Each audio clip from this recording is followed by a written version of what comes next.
Good afternoon, everybody. After 3 days of some exhilarating sessions, some engaging debates, here comes the moment we all had been waiting for, the session of the authors shortlisted for the Hindu Prize 2013, Hindu Literary Prize 2013. Ladies and gentlemen, may I welcome Mr. Manu Joseph to come on stage first of all.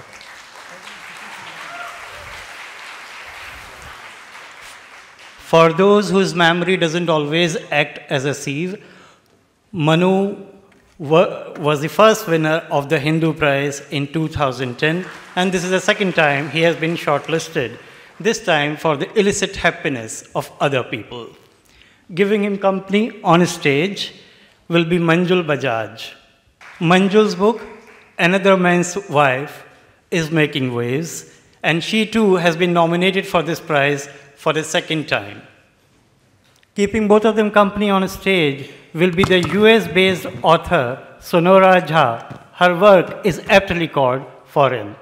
Then the fourth panelist today is Amandeep Sandhu. Amandeep's book, Role of Honor, deals with the 1984 riots, the anti-Sikh violence which shook the fabric of our nation. May I welcome all of them here.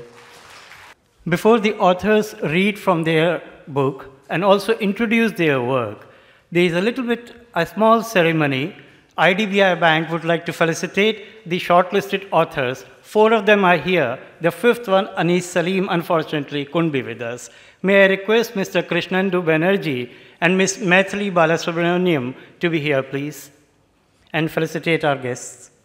I'll keep it really brief. All I wish to say is that it's IDB Bank's privilege and pleasure to be associated with the 4th edition of the Hindu Lit for Life contest.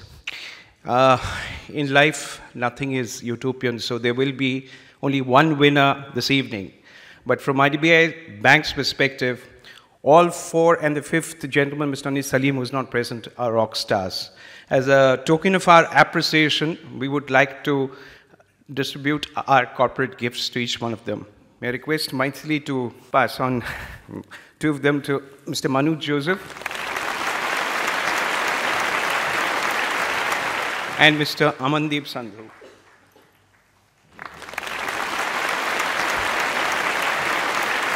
I now seek your indulgence to allow me to do the same to Sonora Jha and Manjul Bajaj.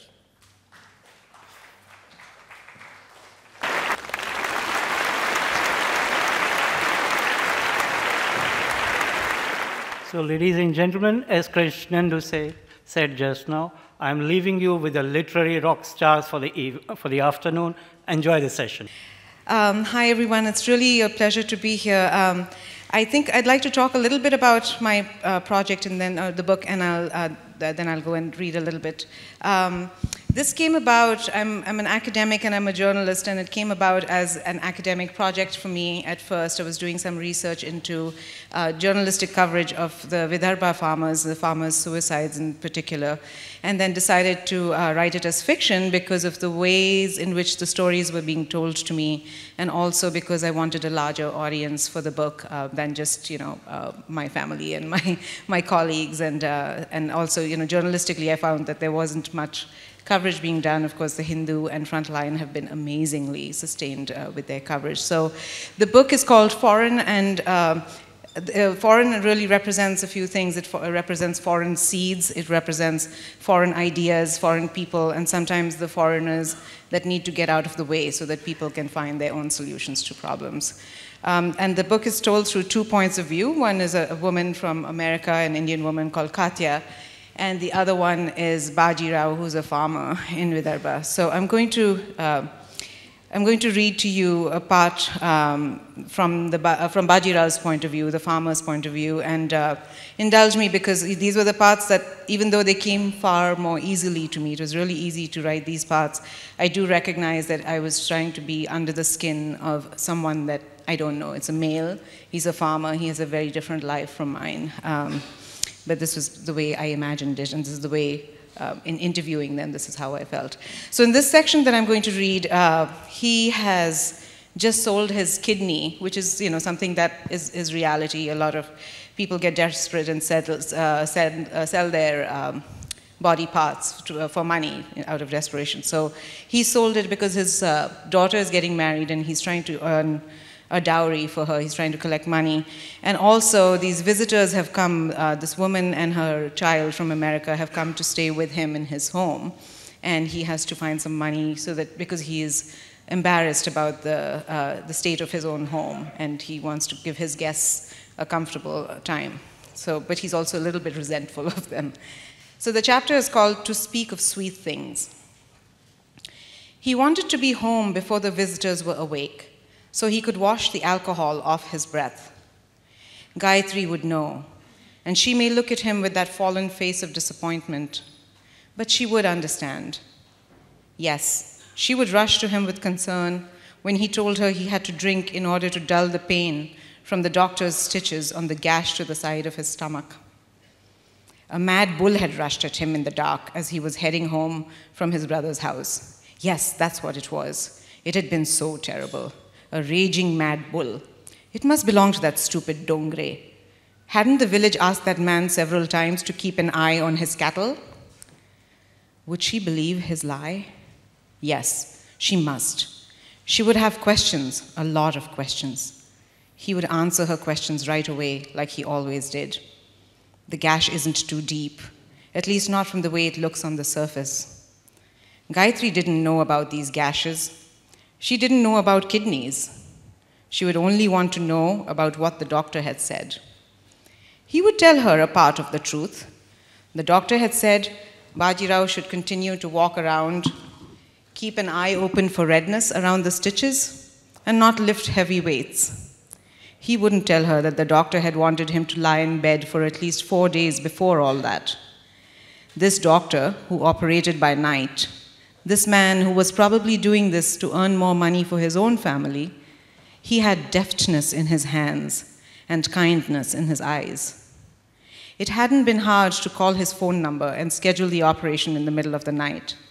Only those things that were lawful and governed moved slowly in these parts. Illegal transactions were swift. Their contractors understood the delicate exigencies of daughters' dowries and the unexpected visit of Gayatri's gods in disguise. But what would he do about Gayatri's gaze? She would watch him like she had watched their dying son all those years ago. She would watch like she had watched each of their 3 daughters survive the many diseases and illnesses of their years. She would watch without blinking, the way she had done when they had almost lost Meera to the outbreak of chikungunya fever in the village 2 years ago. Deep down, though, he liked this watching of hers. But today she had to watch over others. Maybe she wouldn't notice him. Bajirao abandoned the notion right away when he saw her rush to the door and stand there, peering at him through the mist of the morning. Gayatri's eyes widened as she saw what wasn't visible, the pain radiating through his insides. Bajirao wanted to rush to her. He wanted to tell her the truth. He wanted to cry into the lines of her neck and tell her that he had sold a piece of her husband last night. Thank you. Thanks a lot, Sonora, for this very sensitive reading of the piece. And I must congratulate you on picking this subject of Vidarbha's farmer suicide at a time when our mass media was shying away even from reporting it on a regular basis until maybe the Hindu and one or two other organizations took the lead. Then the common man got to know about it. Unfortunately, otherwise our media was happier talking of our page 3 celebrities than farmer suicides in the country. Maybe it didn't get enough eyeballs for them. We go on to Amandeep Sandhu, who has a similarly sensitive take on the 1984 riots in Roll of Honor. Happy Bogi today, and it's a Pongal tomorrow. And from where I come from in the country, it's also Lodi. It is also the day on which 425 years back, a Muslim saint laid the foundation stone of a temple named after Hari, which was to serve as a temple for the Sikhs. In the last 425 years, the temple has been demolished thrice. 2 times it was avenged. But the 3rd time, our politics, our country, tried to bury the issue. It buried the issue of the Punjab problem. It buried the issue of all the killings of Hindus that happened in Punjab. 25,000 disappearances. Unmarked graves are now talked about in the country, but it happened in Punjab. Also, I was studying in a military school at that time, preparing to join the Indian Army. And for me, everything split. The idea stayed with me. I was young then, but a few years later, I started wearing a turban, and in the Delhi bus stop, the police picked me up. They did what the police does. But luckily, because I had a military school identity card, they did not kill me. At the same time, at our farm in Punjab, terrorists had come and demanded money. The local subdivisional magistrate was a family friend. He gave us security in our townhouse. But for 3 months, the police did not enter the farm where the terrorists were holed up. That completely shattered me. I lost a sense of what is the state, what is the community, what is going on. And some time after that, a gun got pulled up on me. This book is fiction, but it is based on real events. The essence is completely real. It is a story of the split loyalties of a Sikh adolescent boy growing up in the terrorism years of Punjab. It is located in the year 1984, when Operation Blue Star happened, when Mrs. Gandhi was assassinated, when the anti-Sikh riots happened. These are all horrible, violent things. These and many others forced me to lose my language multiple times. To me, writing this book has been a journey of losing my language to finding my language, to finally being able to make a narrative out of it. Because to me, the bloodiest decade in the country was the 1980s, which starts with the Nelli massacre and it ends in Babri Masjid. We lose 2 prime ministers in that period. We have the Bhopal gas tragedy. We have the Mandal Commission. A whole lot of churning was going on in India when I was growing up. And yet, there isn't a single book which has the narrative of the 80s. Perhaps as a country, we lost being able to hold on to a narrative at that time. That was also the time when coalition politics started in the country. So, language, a way to tell the story, how to tell the story, is my story legitimate? These were the concerns I had, and I joined an English department in a very good university. But I found myself sort of out of place there, because that was a time of theory, literary theory. It was a time when women were being talked about. I was the wrong gender. Castes were being talked about. I was the wrong caste. And yet there was a story, and I felt that it needs to be told. So that has been my attempt.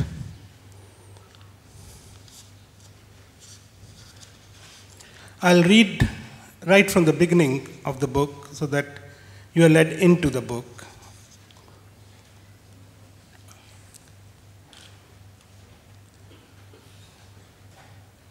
The book is inspired by a lot of stories, a lot of writers who I have respected over the years, whether it is William Golding or it is Kabir, whether it is J.D. Salinger or it is D.H. Lawrence.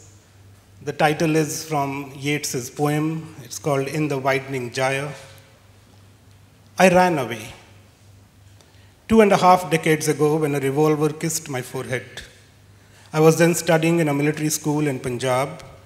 I fled, stumbled my way through university in Hyderabad, and found a life in Bangalore. A job, a home, friends, and space to write. Yet, I could not sleep. I could not forget how the black, narrow circle of the muzzle had looked at me and how I had looked at it, how my knees had trembled, how I could have been killed. Since 1984, the stench of fear has plagued me. Sometimes I wish the bullet had ended this story there and then, and it had remained untold. After living in Bangalore for 11 years, in order to find my sleep, I decided to return closer to the site where my fear had begun. One morning before dawn, 4 years ago, I started driving my car up the 2,106 kilometers of India's spinal cord.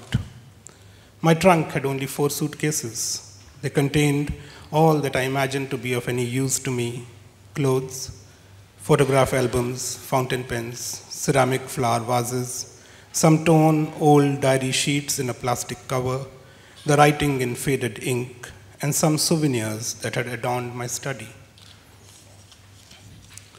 The monsoon was on. I was still on my way from Bangalore to Delhi when the downpour started. Fair weather bridges were flooded and loaded trucks lined the road. I discovered that India's vertebrae are weak. After driving for 4 days, I reached Delhi. I rented a barsati on a 3rd floor behind Nizamuddin Dargah. At night, I open the doors and let the air waft in. When I sleep, I feel as if I'm lying on top of a mountain. In the mornings, I have my cup of coffee by the window overlooking my terrace. The sun peeks over the parapet. Rose-ringed parakeets and grey pigeons start a war at the 2 mud vessels I have placed for them. In one, I serve them bajra. The other is their water trough. The pigeons try to prevent the parakeets from getting to the millet. The parakeets advance with their bitter looks. Sometimes, squirrels steal the grain. If I stretch a little, next to the crotons, I can see jasmine flowering in my pots. My home is almost austere. A borrowed divan and cane chairs, a plank bed made of cheap wood, and a writing table, a few books. Books have a way of coming back into my life. The harsh weather plays its games. Too dry and cold in the winter, too dry and hot in the summer. When it rains, I hasten to push the bed out from its place next to the leaking bedroom windows. I save my mattresses from getting wet, save the planks from smelling foul. Wet planks of cheap wood smell like fear. Thank you.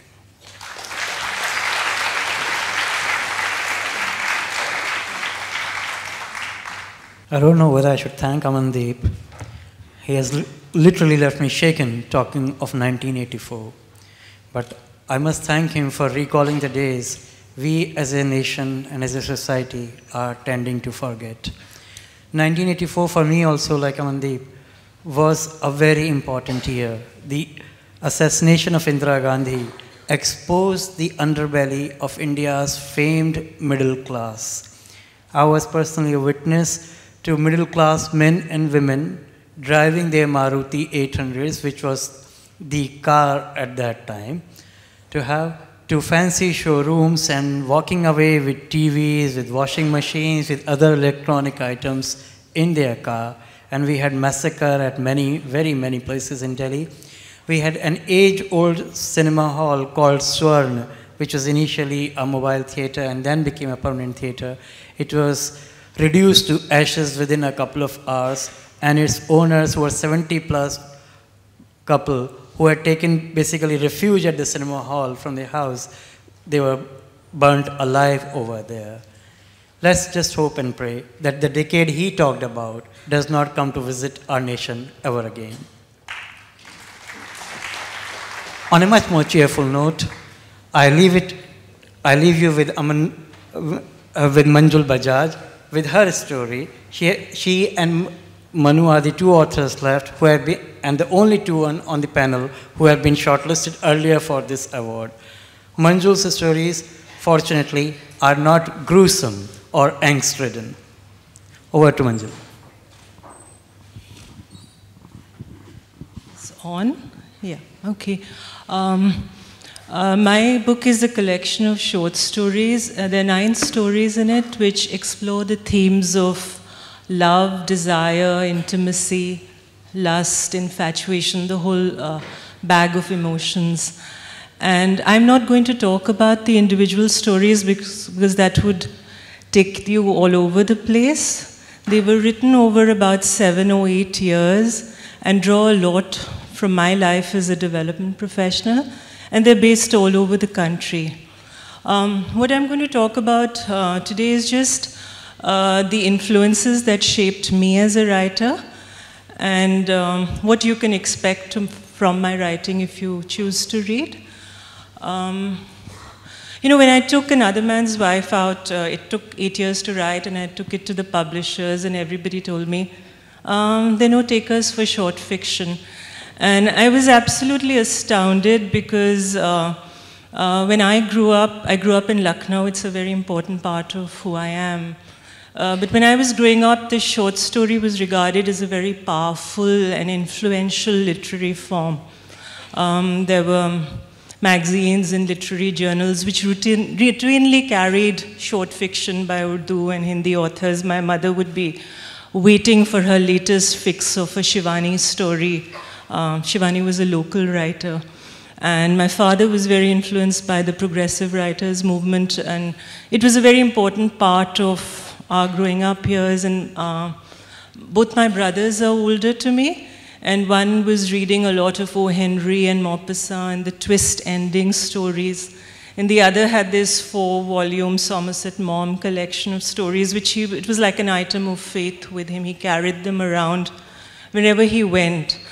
And there were stories which I read as a child or as a youngster, which really constituted my eureka moment. I read Eidgah by Munshi Premchand, I read Lihaf by Ismat Chugtai, Tauba Tek Singh by Manto, and I said, this is what I want to be. I want to be a writer. So that was a very powerful influence, and then to be told short stories are not the thing at all. Jao novel likho. Well, I went and wrote a novel, but it was a bit of a setback. And the other important influence when I look at my writing is, I was 7 when my older brothers left home for medical college and engineering college, and my parents were very much into cinema. And they didn't know where to leave this little girl, so I just tagged along with them.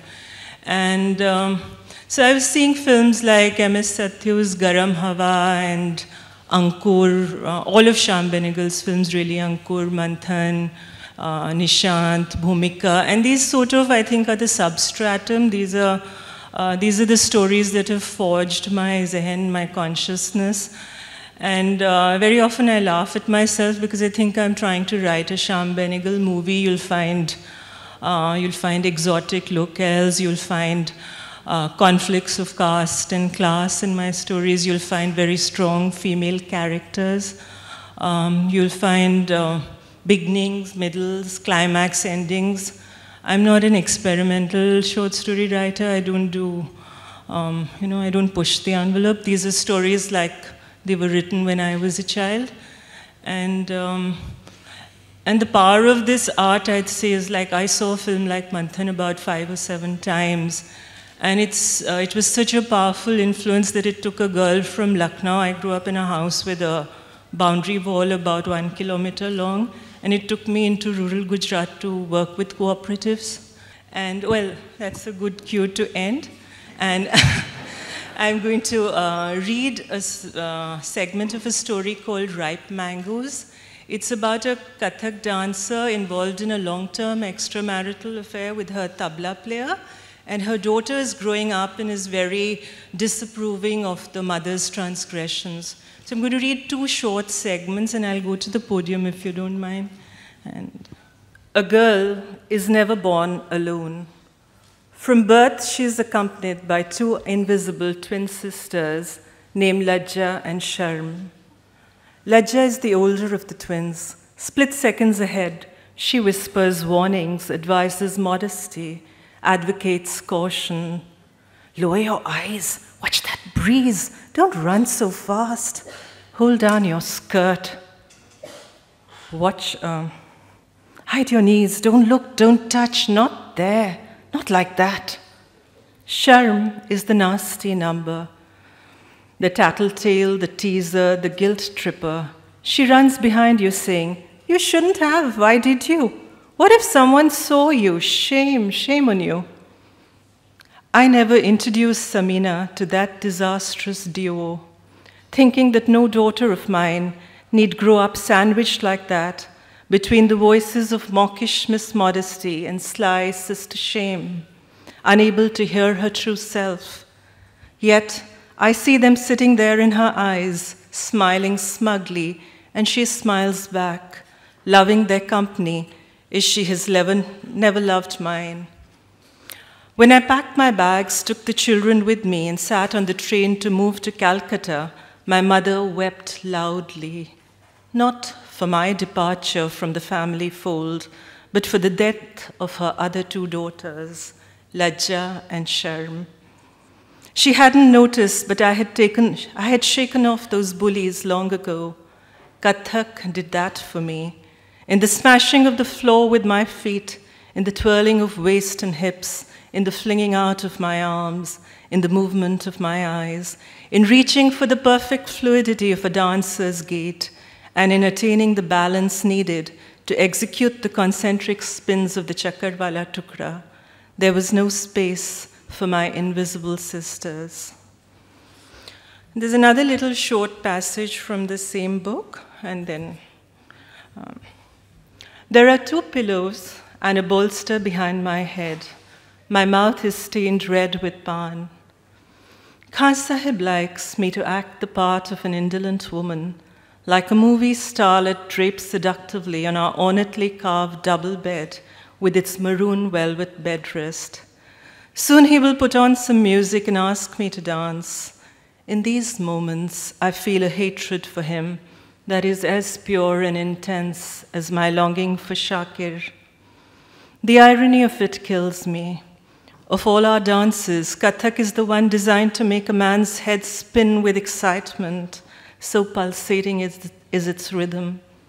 It begins slowly, with the slightest of footwork, ta, dik, dik, ta, and picks up pace, the dancer's legs straight, her feet taking the floor to the quickening tempo of the tabla player's percussion, the beats so fast that you think nothing more is possible in this coming together of feet and floor, and then she twirls on her heels 5, 9, 15 rounds, executed in lightning speed, earth and sky, floor and ceiling, audience and dancer, all spinning, spinning, spinning out of control. Finally, she comes to a standstill, striking a perfect pose. This dance form that I have learned when I was a child was performed in the kothas of Lucknow by the Tawaifs. Emperors and Nawabs left harems filled with bathe-scented and adorned virgins for the pleasure of drowning for just one moment in the nakras, the coy glance, the beckoning look, the mock rejection, the drama of emotions that played upon the Kathak dancer's face. But it is a wife's part of the bargain to please her husband, and I gyrate seductively to the cheap film music he favors, contorting my body into suggestive arcs, displaying my legs and arms vulgarly, blowing air kisses at him with my reddened lips. He sits and watches me with a satisfied leer, like an oily benefactor at a cabaret bar. Later, I fall off to sleep slowly, fitfully, on Khan Sahib's bed. I toss against the sound of his snoring, move from side to side, hit the headpost, free fall inside some dream. Always some dream of a train or a platform. I am inside the Lalgoda Sialda night passenger, hugging a bedroll, clutching my hold all, the heat rising from the friction of the train against the tracks and drenching the sleeper berth. It isn't sweat at all, but my own body become a puddle. Sometimes the children are there, falling off the upper berth one by one like wooden dolls. Sometimes Arif and Altaf get lost on the platform while I run about looking wild, shouting their names. I find them packed in wooden crates marked to be sent to Malaysia or the Middle East, their lopsided mango faces shining out. Sometimes I am the platform itself, 1,000 pair of feet running helter and skelter on me, trying to catch the trains that chug in and out. Sometimes Shakir comes hurtling into the dream and crashes into Khan Sahib, and splinters fly of glass or bone. I don't know which. Thank you. I just picked up her book a few minutes ago, and I discovered it has a beautiful painting by Amrita Shergill on its cover. And quietly, without getting a chance to speak to her, I was wondering, what is Amrita Shergill's painting doing on a book of short stories? Her little reading session has answered my query. Manjul, in her own quiet ways, paints with words. Over to Manu Joseph, who, as the cliche goes, knows no introduction in the Hindu literary function. That's not true. I'm rock star number 4. Actually, I'm a newly unemployed graduate, like the former editor-in-chief of Hindu.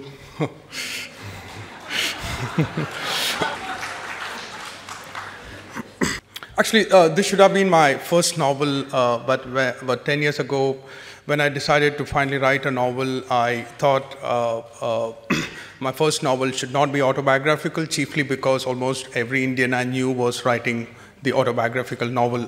And I developed a certain childish contempt for what was then called the autobiographical novel.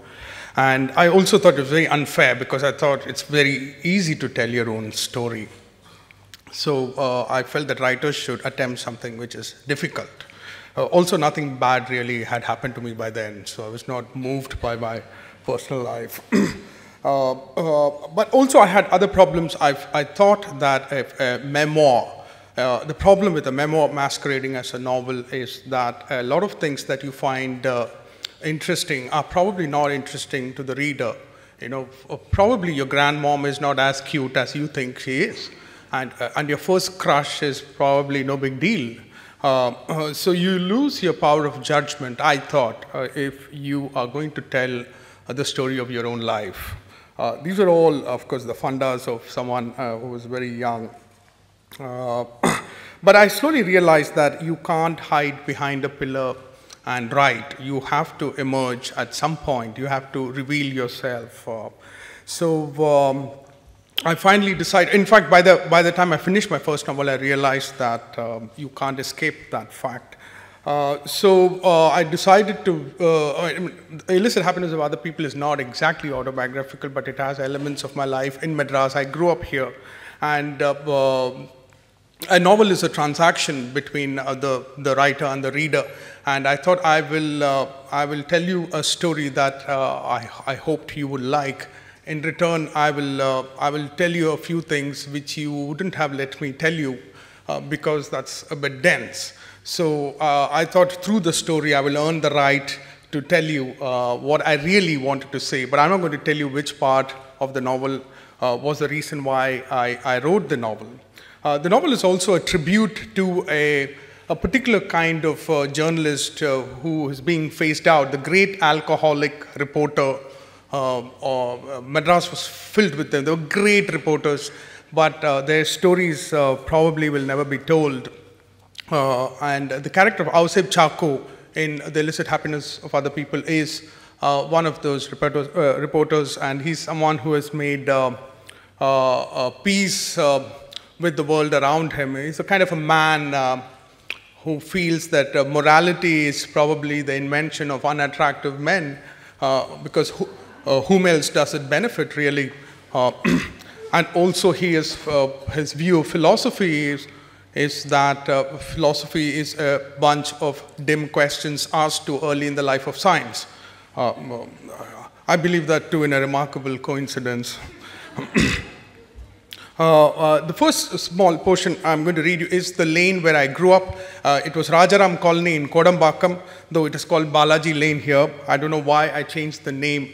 But if you've ever been to Kodambakam, please walk down Rajaram Colony for my sake. And this is how I remember in 1990 when I left Madras, this lane was intact this way. As things are, it does not take much to be a spectacle on this narrow tarred lane. It waits all day to be startled by the faintest hint of strangeness passing through, such as a stray working woman in the revolutionary sleeveless blouse, who has the same aura here as a divorcee, a man with a ponytail, a North Indian girl in jeans so tight you can see daylight between her legs. It is as if such apparitions are a sign that the future, which has arrived in other places, is now prospecting the city. Here now is the final stand of an age, the last time one can profile a street in Madras and be correct. Men are managers, mothers are housewives, and all bras are white. And Anglo-Indian girls who walk in floral frocks are all Maria. And also, of course, I grew up with a particular kind of boys who you would find in the IIT and in other places now, but I used to know them when they were boys. And, and this is the lead character, Ausif Chako, who is walking through this lane and he's seeing the world around him. The most foolish description of the young is that they are rebellious. The truth is that they are a fellowship of cowards. It is true anywhere in the world, but the fear of the adolescent boys on Balaji Lane is exceptional. They are terrified of everything, of life, of their future, of friends doing better than them, of falling off the cycles, of big trucks and large men, and of beautiful women. The only thing that does not scare them is calculus.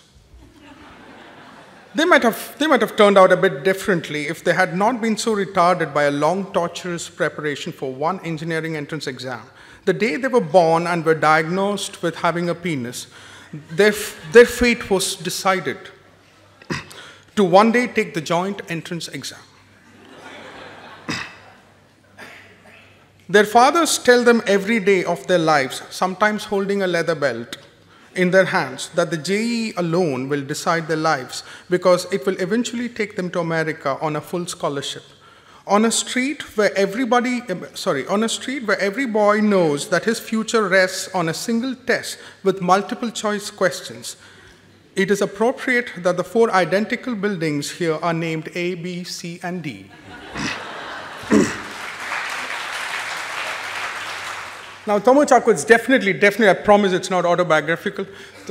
Tomo Chako is a dumb 11-year-old boy. Oh, actually, sorry, that part is autobiographical.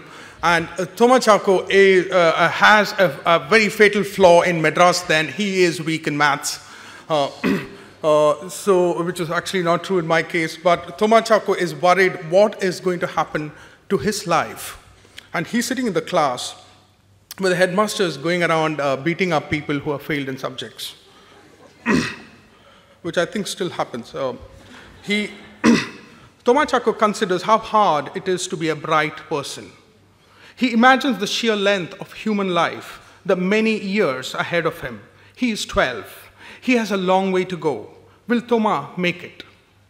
Unni, who is his older brother, had always tried to reassure him, even said maths was about to get a lot easier.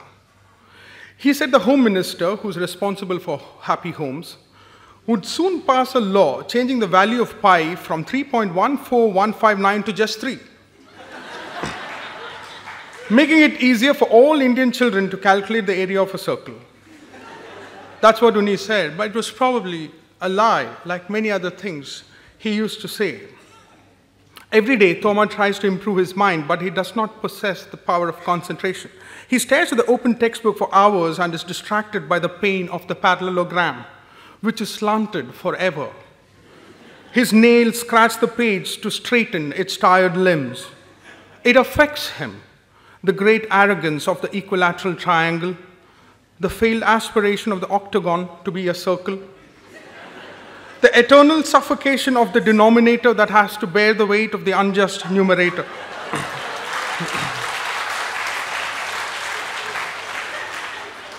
And the loneliness of Pluto. And the smallness of Mercury. Always a mere dot next to a yellow sun. In this world, there is no respect for Mercury.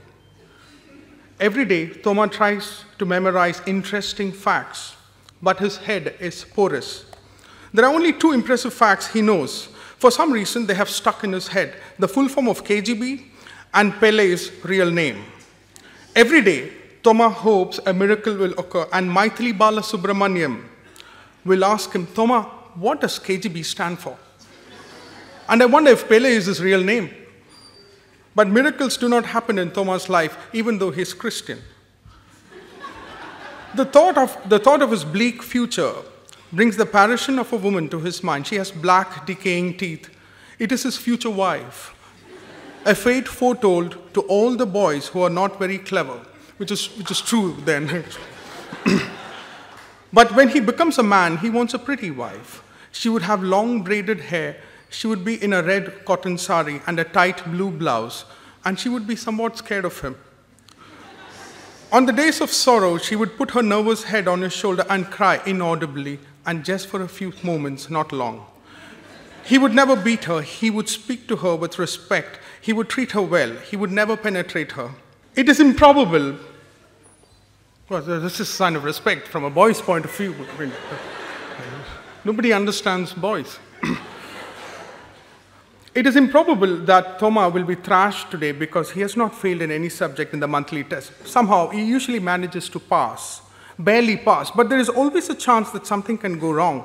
They always pick on something he has written in the class, in the test, mistakes that he does not fully comprehend. For example, his answer to the question, if the base of the triangle is 3.87 centimeters and its height is 5.13 centimeters, can you find its area?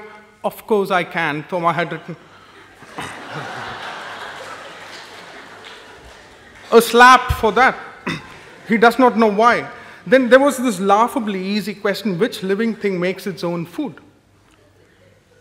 Which living thing makes its own food? Gloria Miss had caned his palms several times. Not Mariama Chaco, you idiot. Not Mariama Chaco.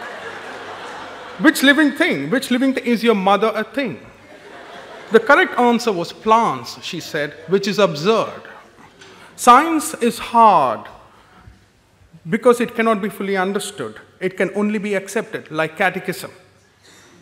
Maybe he should become a writer, but writing is hard too. As a writer, Thoma must write like this. He faced the western winds. But how would Thoma know if a wind were a western wind? It terrifies him that even writers must know a set of facts, that even writers must have information. Thoma does have information, but it always turns out to be wrong information as opposed to right information, which is useful. What is the opposite gender of Ram? It is amazing that every single person in the class had got the answer right, as if everybody had copied from a single source. You, that was the answer, you. How do people in Madras know such facts? Thoma's answer was Sita. Several slaps for that.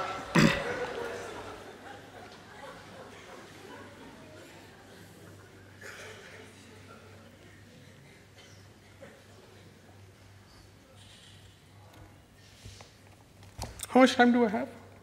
It's over? Okay. Then, thank you.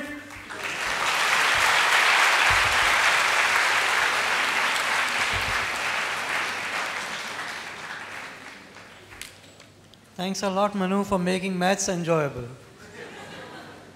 But nothing is over. The evening prize is still to come. This session was only about 4 potential winners of the Hindu Prize 2013.